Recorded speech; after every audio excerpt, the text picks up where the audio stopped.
Dear viewers, যারা video দেখছেন দেখেন, মাশাআল্লাহ আমরা মালাকা প্রণালী, এই যে মসজিদটা দেখা যায় মসজিদ দেখো তো, মসজিদ দেখা যায়, এটা বাসমান মসজিদ ঘুরতে আসছি। এই যে দেখেন আমার মামারা, দুইজন মামা এখানে আছে মাশাআল্লাহ। এই হলো নিচে বসে আছে, দেখেন ল্যাপটপ চালায়, দেখে যান। কাম ফ্রম নেদারল্যান্ড, দেখেন কি দেখেন, ওই দেখেন কি দেখছে মাশাআল্লাহ। ইয়া এই দেখো,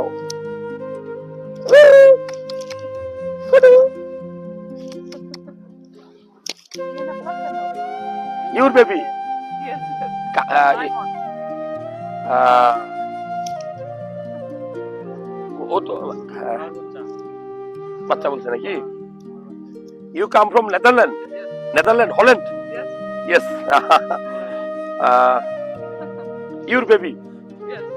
যারা ভিডিও দেখছেন দেখেন, এই বাচ্চাগুলো জন্মের পর থেকে বিভিন্ন দেশ ঘুরে ঘুরে বড় হচ্ছে, ঠিক কিনা? সংস্কৃতি সভ্যতা শিখতেছে। আর আমরা আমাদের বাচ্চাদেরকে নিয়ে স্কুলে শুধু পাঠাই, শুধু বই ধরাই দেই, আর কিছু না। কিন্তু পাশে যে গাছটা আছে, এইখানে কি গাছ, এর পাশে একটা নদী আছে, পাশে একটা দেশ আছে, আমরা কিন্তু কখনো ঘুরি না, ঠিক কিনা?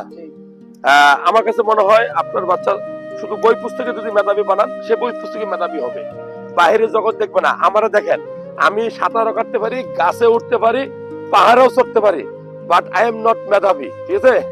আমি একটা সাধারণ মানুষ। তবে আমি মনে করি আপনার সন্তানকে এরকম করা উচিত। Are you also friends? Follow us. Follow us. আচ্ছা।